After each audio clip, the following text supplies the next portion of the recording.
Assalamualaikum warahmatullahi wabarakatuh. Halo Sobat Unit Bahasa. Jadi bertemu lagi di podcast Unit Bahasa bersama aku, Fadila Zahra, yang akan menemani kalian dalam obrolan hari ini. Nah, untuk hari ini kita akan ngobrolin nih tentang tips untuk belajar TOEFL, kemudian tips mengerjakan TOEFL, sampai ada cerita menarik terkait student exchange. Tentunya hari ini kita nggak sendirian ya teman-teman. Hari ini kita ditemani oleh special guest kita, yaitu salah satu alumni dari UIN Gus Dur juga, dan beliau ini sekarang juga aktif menjadi tutor bahasa Inggris di UIN Gus Dur gitu. Langsung saja kita sambut special guest kita, Miss Farah. Halo. Halo Miss Farah, bagaimana kabarnya? Alhamdulillah, great. Okay, great, nice, glad to hear that. So, Miss Farah, sebelum kita lebih lanjut ngobrolin tentang tips terkait mengerjakan soal TOEFL maupun student exchange, aku pengen tahu dulu nih terkait background pendidikan Miss Farah sendiri. Miss Farah ini kan lulusan UIN Gus Dur, dulunya itu ngambil jurusan apa, dan apakah dari dulu itu sudah berkecimpung di dunia bahasa Inggris atau bagaimana? Boleh dijelaskan, Miss Farah? Okay, actually English is out of my bucket list, yeah. Being a tutor in UIN Gus Dur is not in my bucket list, but I think that it's my opportunity to learn English deeper.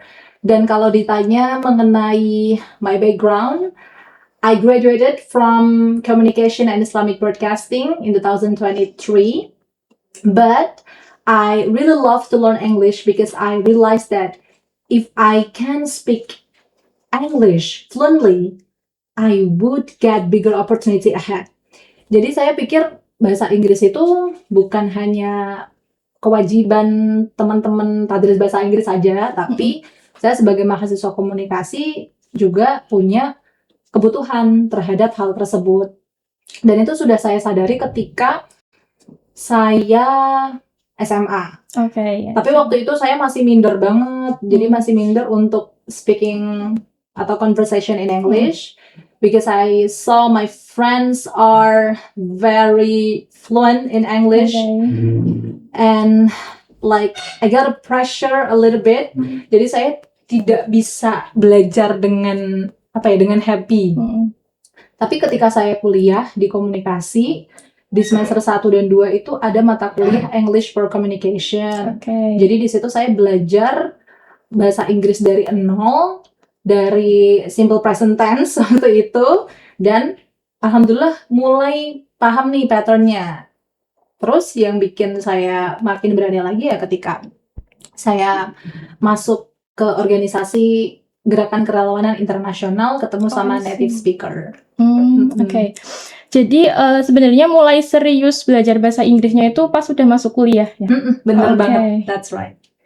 Oke, jadi awalnya itu belajarnya gimana, Miss? Apakah dimulai dari grammar dulu atau apa ya? Mungkin hafalan kosakata dulu gitu?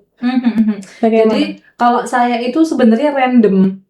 Kosakata itu saya dapatkan ya ketika saya belajar apapun, misal ketika mendengarkan podcast berbahasa Inggris atau membaca tulisan dalam bahasa Inggris, menonton film dalam bahasa Inggris, kemudian saya menemukan vocabulary yang baru untuk saya langsung mencari artinya, lalu saya coba cocokkan kira-kira ini digunakan setiap hari itu untuk apa saja, sehingga itu akan terpatri di dalam mindset.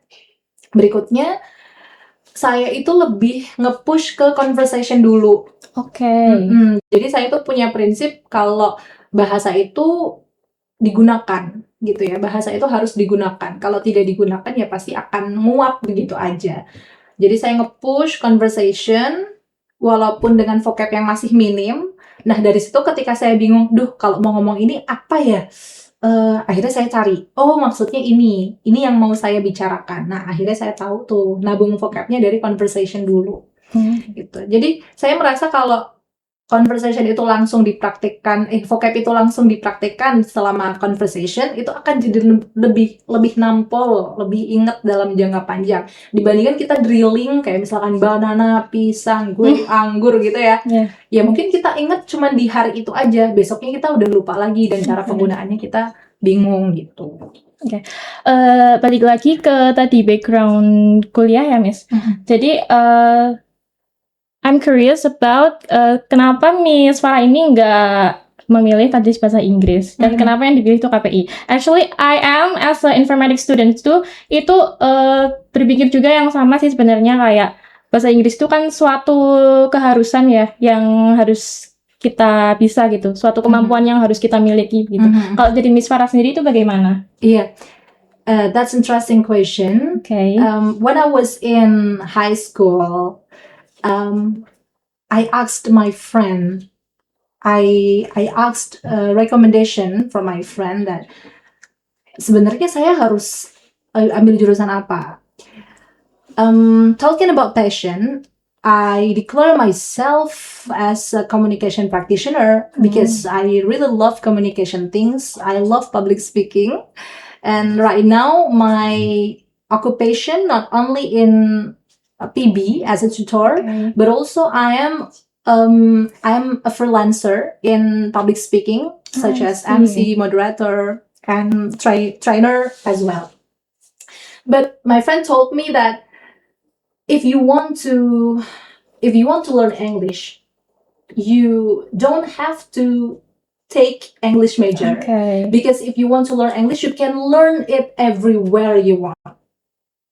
So my friend told me to choose my passion at that time, but still I have to learn English while I am studying communication. That's why I'm here. I got a degree from communication, and I also have ability to speak in English by myself. Interesting. And gimana cara Miss Farah itu pas kuliah dulu membagi waktu atau memanage waktu antara belajar bahasa Inggris dengan kesibukan di jurusan KPI itu sendiri? Jadi waktu itu saya kuliah komunikasi. Kemudian kan ada banyak ya pilihan ekstrakurikuler. UKM ya. Terus saya tuh mikir gini, saya mau ikut UKM atau organisasi yang memang support my study. Akhirnya saya pilih HMJ komunikasi supaya tetap saya dapat exposure di komunikasinya. Jadi saya jadi reporter dan lain-lain.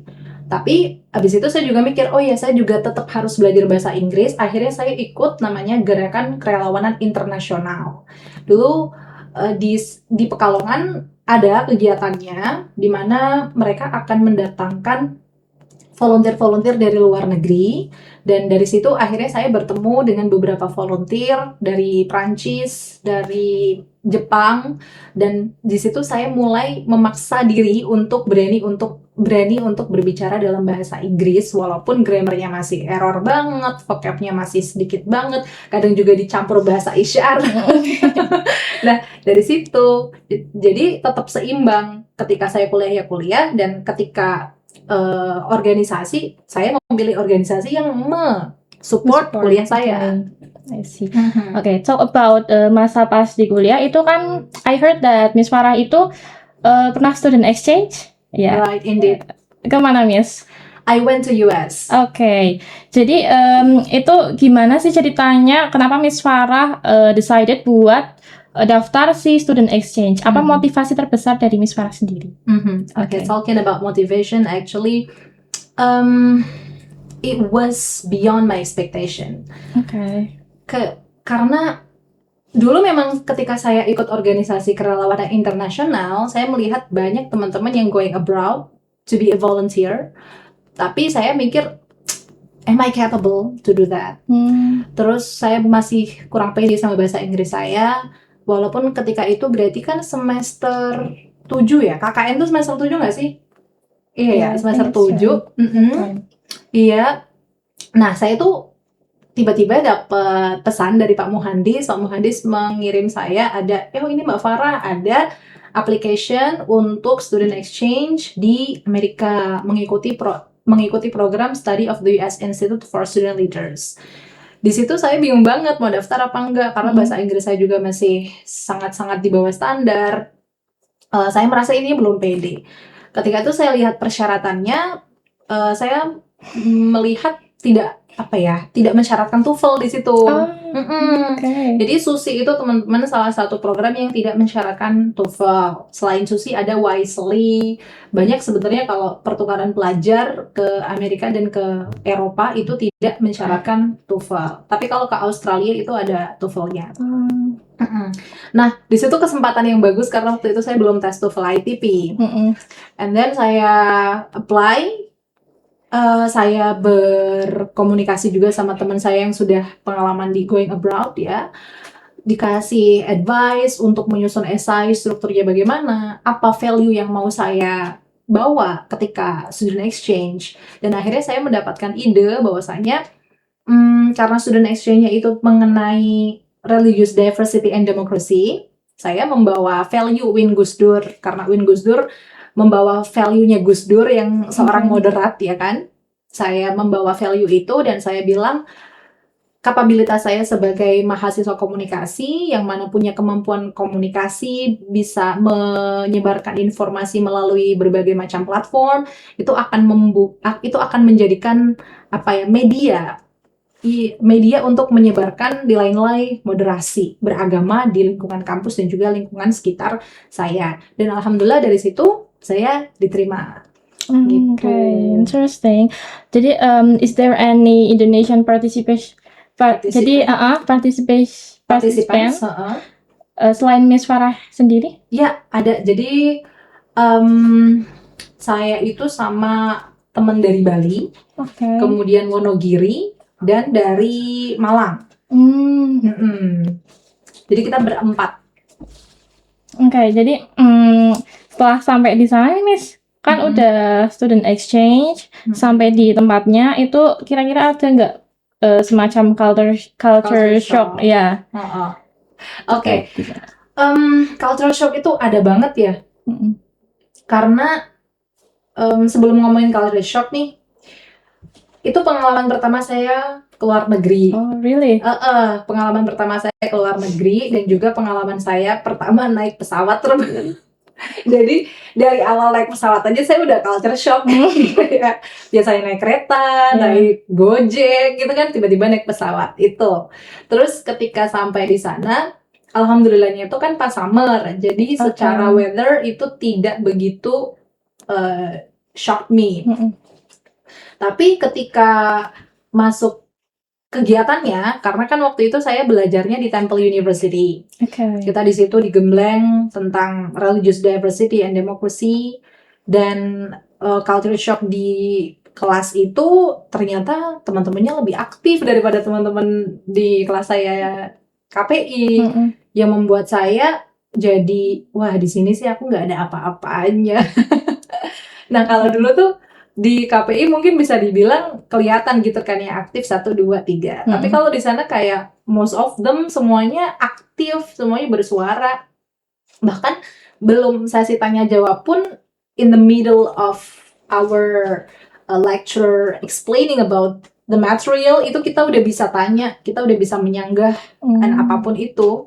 Di situ jujur saya takut salah, kemudian takut juga takut dikira bahasa Inggrisnya kok masih jelek ya, karena kan memang teman-teman saya itu dari Lebanon, dari Irak, dari India, Mesir, itu bahasa Inggris adalah bahasa kedua mereka setelah bahasa Arab gitu kan.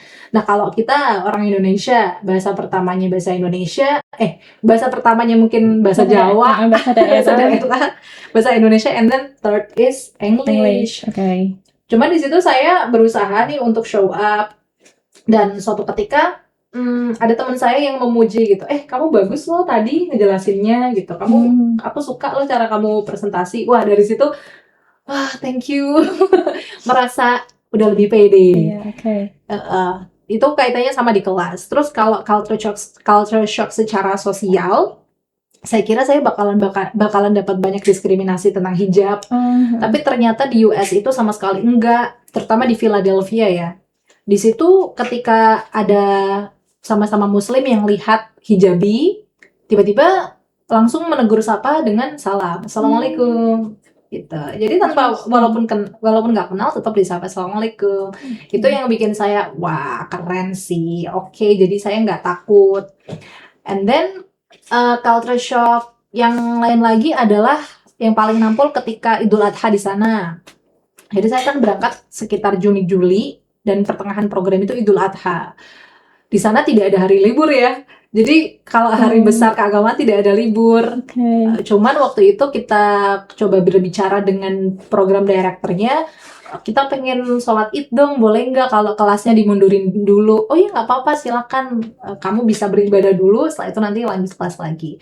Jadi di sana tidak ada libur hari besar, dan di dekat dormitory kami itu ada masjid, namanya Al-Aqsa.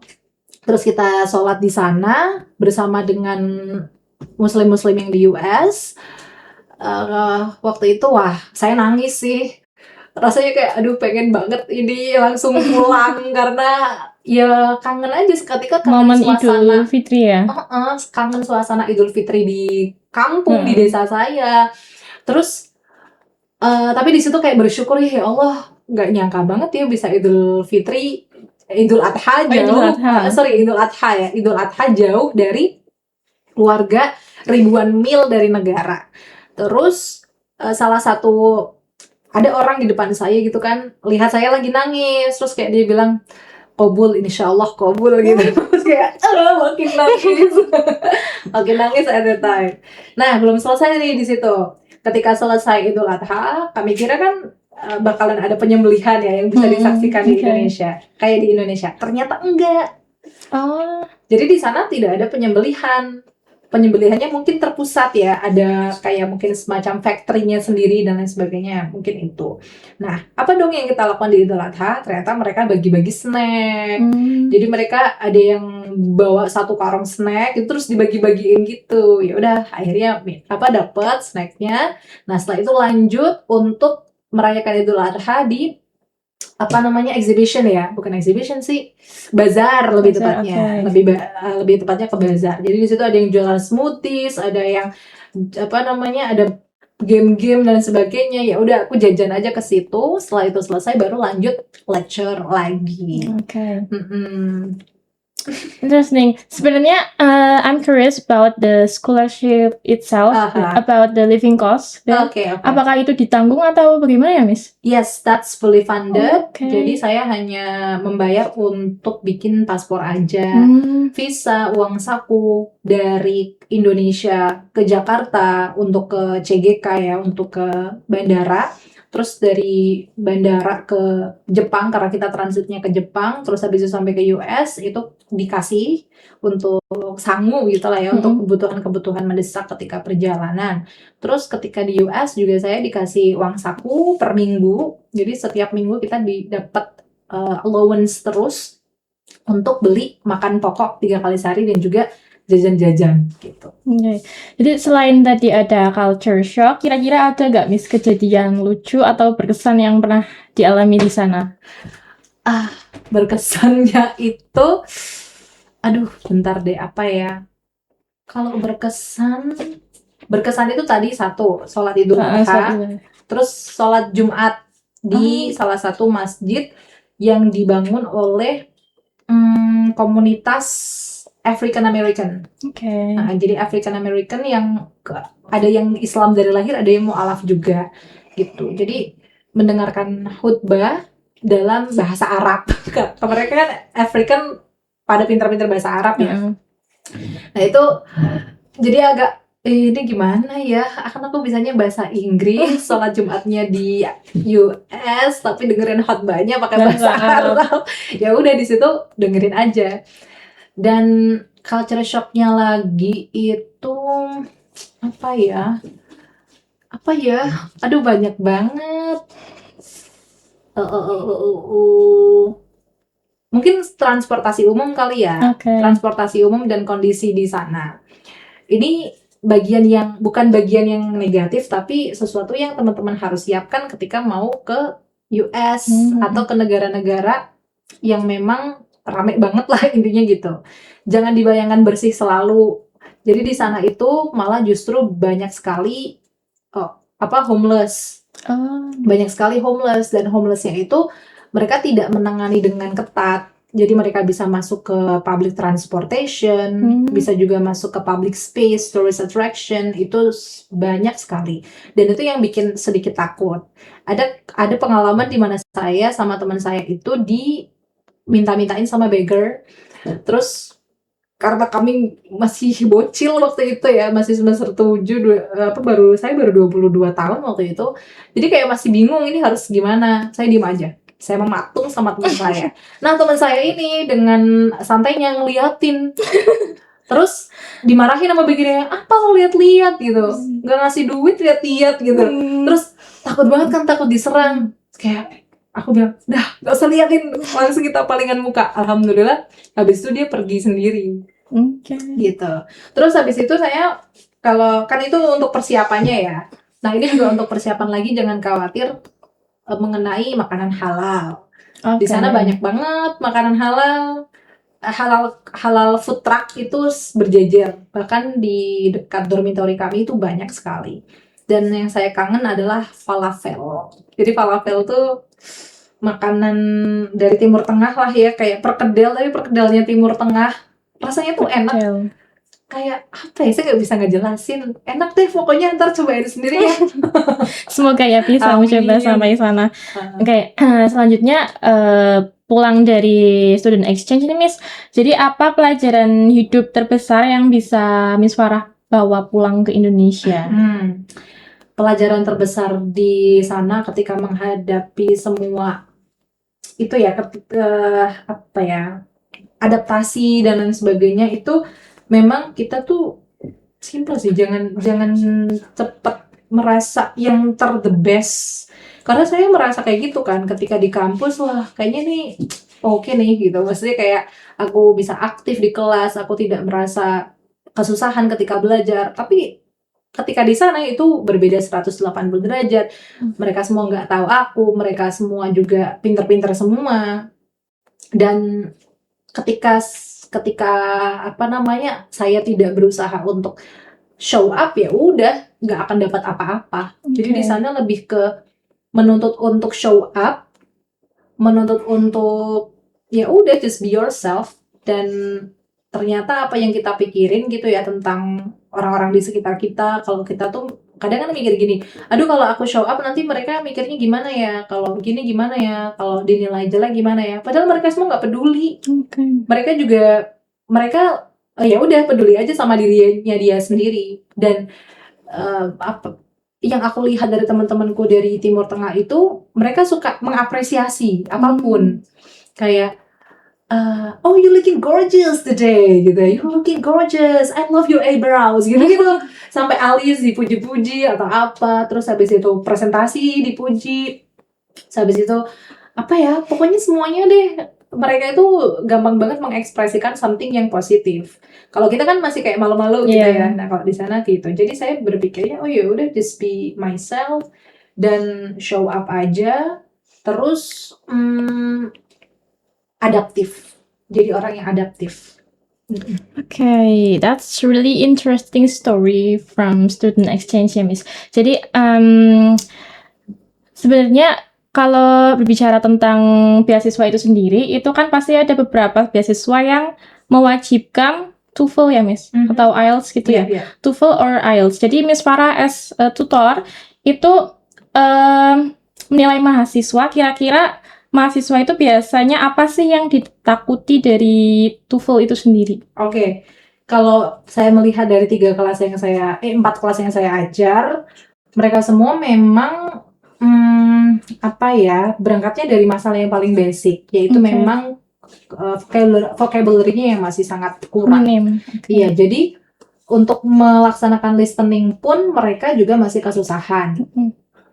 Structure sama reading comprehension juga pasti akan mengikuti. Jadi kalau yang ditakuti ya semuanya. akhirnya, karena TOEFL itu sebagian besar dari mahasiswa adalah sesuatu hal yang baru, kecuali mungkin teman-teman tadris bahasa Inggris udah beda lagi ceritanya. Tapi semua yang saya ajar itu latar belakangnya sama saya, bukan dari bahasa Inggris. Sehingga saya akan selalu nge-push mereka, kalau kamu menemukan kata-kata yang kamu nggak bisa, please do search. Langsung aja kamu searching di internet gitu ya, kamu tulis, tapi jangan kamu artikan semuanya. Jadi nanti saya tuh kasih advice-nya adalah kamu artiin kata per kata dulu, setelah itu kamu lihat arti kata per katanya bagaimana, lalu kamu tulis kembali maksudnya apa. Karena kan bahasa Inggris nggak bisa kalau kita artiin kata per kata aja, gitu kan. Jadi tetap harus mengartikan kata per kata untuk memperkaya vocabulary, but mengenai konteks kita harus terjemahkan ulang dengan bahasa Indonesia yang biasa kita gunakan, gitu. Jadi bisa dibilang paling basic itu kita harus increase our vocabulary, gitu ya, Miss? Oke. Jadi talk about struggle ya, Miss. Jadi setiap mahasiswa itu kan kadang struggle-nya beda. Ada yang ketika tes TOEFL itu struggle-nya mungkin di part reading, ya. Kemudian ada yang listening, ada juga yang pas writing, writing expression. Iya. Oke. Jadi aku pribadi itu struggle-nya sebenarnya di bagian akhir, Miss, di reading comprehension. Ya. Itu aku struggle pas lihat waktunya itu kan. Iya. Waktunya kan limit. Soal-soal di akhir waktunya sudah limit, sedangkan bacaannya itu panjang.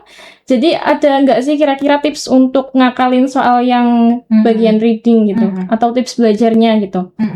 Iya, jadi memang sebenarnya kan TOEFL itu nggak bisa kita tuker-tuker nih. Misalkan kita mau ngerjain reading comprehension dulu kan nggak bisa ya, semuanya udah tersistem.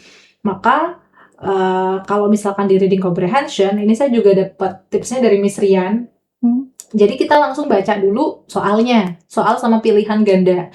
Kan satu reading comprehension biasanya untuk 3 atau 4 soal gitu ya. Nah, 3-4 soal itu kita baca dulu, kemudian kita analisa kira-kira ini yang ditanyain apa, kata kunci yang bakalan keluar apa. Habis itu kalau kita udah sedikit siap gitu ya, nggak perlu menunggu semuanya paham dulu, tapi sedikit paham nih kayaknya bakalannya kayak gini, baru kita play audionya gitu. Terus ketika play audio, biasanya saya sambil memvisualisasikan di tangan, karena kan kita nggak bisa nyatet. Misalkan kok tentang Civil War nih, US gitu kan, seringnya kan juga kayak gitu tuh kalau reading comprehension, kalau nggak history ya academic gitu kan. Nah, misalkan tentang history, ada tahun 1998 gitu misalkan ya, 1998 gitu.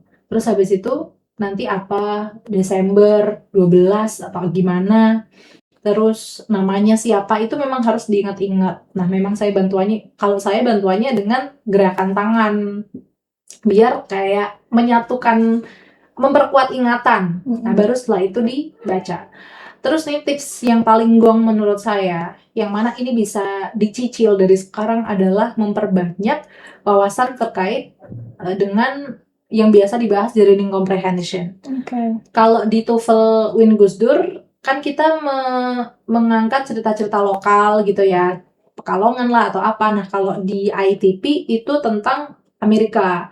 Jadi ya sejarah Amerika, terus habis itu tempat-tempat di Amerika, habis itu juga apa namanya ya, akademik, tiba-tiba nanti ngebahas tentang space, kadang nanti biology, nanti apa gitu. Jadi memang paling nampol ketika kita paham wawasannya. Misalkan langsung nih temanya tentang history gitu ya, kita paham sama history itu, wah udah tuh pasti gampang banget. Kalau untuk tips yang ini juga, Miss, mengerjakan soal yang listening, bagaimana ya? Nah, kalau listening, itu tadi reading comprehension ya? Jadi tadi saya sempat ngomong play ya? Iya, audio. Maksudnya abis itu dibaca gitu ya, jadi abis itu dibaca. Nah, kalau yang listening, itu kan ada listening yang part C ya, yang paling panjang. Iya, ada yang panjang, ada yang pendek. Ada yang agak pendek, ada yang pendek. A, B, C itu. Oke. Nah, kalau yang dari A yang paling pendek itu memang ada beberapa skill yang harus dikuasai. Yang pertama adalah fokus ke konteks kalimat keseluruhan. Kedua, fokus ke yang dibicarakan oleh pembicara kedua. Lalu yang ketiga adalah hati-hati dengan kata yang mirip, mencari makna tersirat instead of tersurat. Biasanya kalau A itu begitu. Nah, kalau untuk yang B itu juga masih sama kurang lebih tipsnya. Tapi di B itu juga terkadang ditanyakan something yang tersurat. Jadi yang jelas-jelas diomongin sama pembicaranya. Maka kita harus paham nih situasinya bagaimana. Kalau menjelaskan sesuatu yang memang gamblang, itu biasanya ditanyainnya tentang yang tersurat. Tapi kalau sesuatu yang kayaknya ada idiom-idiom ya, berarti biasanya ditanyain tentang yang tersirat. Nah, kalau yang listening part B yang mana itu long monolog, pembicaranya cuma satu aja, satu audio untuk beberapa pertanyaan, itu juga sama tuh, prinsipnya kayak reading comprehension. Baca dulu pilihannya, kira-kira apa. Biasanya kalau di listening itu kan yang ditanyain di mana lokasi monolog itu dilaksanakan gitu ya, atau conversation itu dilaksanakan, kapan, siapa yang bicara, itu kita semuanya harus tahu nih, paham. Oh, kok pilihan jawabannya kok a professor, a scientist, a dentist, a doctor. Oh, berarti ini yang ditanyain siapa pembicaranya gitu. Terus misalkan oh ini kok yang pilihan jawabannya kok tentang jam ya, atau tentang waktu. Kok ini kok tentang action ya. Oh, berarti mungkin ditanyain apa yang dilakukan laki-laki atau perempuan setelah itu gitu. Jadi memang harus menganalisa dulu pilihan jawaban, baru kita dengarkan dengan seksama. Oke. Kalau misalnya ada sobat unit bahasa yang pengen mulai belajar TOEFL atau bahasa Inggris tapi mereka tuh kemampuannya masih basic banget, itu kira-kira dimulai dari apa ya, Miss? Oke, kalau saran dari saya adalah pertama teman-teman harus belajar tentang apa ya, vocab dulu sih. Vocab. Ya, vocab dulu diperkaya, tapi sembari mencoba mengerjakan soalnya. Oke. Jadi kalau ini versi saya ya. Untuk yang basic banget, ketika melihat soal itu jangan buru-buru, ekspektasinya biar bisa jawab benar. Biar paham dulu maksud soalnya apa yang ditanyain. Gitu. Maka saya selalu make sure ketika saya tanya ke Tuti, kenapa kamu jawab ini? Jawaban kamu benar, tapi harus tahu alasan kamu menjawab apa. Maka biasanya saya akan tanya, soalnya maksudnya apa? Yang ditanyain apa? Gitu. Maka untuk yang basic, untuk yang teman-teman yang memang masih bisa dibilang belum terbiasa dengan soal-soal TOEFL, silahkan pelajari dulu soalnya. Cari tahu maksud pertanyaannya apa. Jangan berekspektasi untuk bisa langsung menjawab dengan benar. Tapi tujuan utamanya dulu adalah biar bisa paham maksud soalnya yang ditanyain itu apa. Nah, setelah itu baru berkembang. Tips-tips cara jawabnya gimana kalau pertanyaannya begini. Nah, dengan tadi cara awal memahami maksud pertanyaan, otomatis kan kita akan cari tahu vocab baru. Oh, ini pertanyaannya begini, where does the conversation probably take place? Conversation itu apa ya? Ini take place maksudnya apa ya? Itu dicari kan. Nah, setelah itu, maksudnya adalah di mana sih konversasi itu mungkin terjadi, lokasinya di mana terjadinya conversation itu. Kita udah tahu tuh maksud pertanyaannya bagaimana. Setelah itu baru kita cari tahu cara menjawabnya. Oke, nice. Last question ya, Miss. Singkat aja, satu kalimat motivasi dalam bahasa Inggris untuk penonton podcast. I haven't prepared it. Oke, nggak apa, Miss. Dalam bahasa Inggris atau bahasa Indonesia? Iya. Saya ada. Oke. Be brave, Be bright, be brave, be successful, those what I am created for. Okay, nice. Oke, teman-teman. Jadi nggak kerasa ya udah 30 menit kita ngobrol sama Miss Farah. Kita sudah membicarakan banyak hal mulai dari perjalanan pendidikan Miss Farah sendiri, kemudian tips tadi mengerjakan soal TOEFL, juga cerita menarik dari student exchange-nya Miss Farah. Jujur hari ini aku sendiri mendapat motivasi baru ya, dan banyak ilmu juga yang aku dapat hari ini. Jadi ternyata teman-teman kuncinya itu bukan cuma pintar bahasa Inggris, tapi harus berani mencoba ya Miss. Mencoba dan konsisten dalam belajarnya gitu. Makasih banyak untuk Miss Farah sudah meluangkan waktu untuk datang ke podcast ini. Sukses terus untuk Miss Farah dan kesibukannya. Oke, teman-teman, jadi itu obrolan seru kita hari ini. Semoga tips-tips dari Miss Farah bisa berguna bagi sobat unit bahasa yang mau belajar untuk mengajarkan TOEFL ataupun mengejar mimpinya untuk student exchange. Segitu saja dari saya, Fadila Zahra, pamit undur diri. Wassalamualaikum warahmatullahi wabarakatuh. Waalaikumsalam warahmatullahi wabarakatuh. Yeay.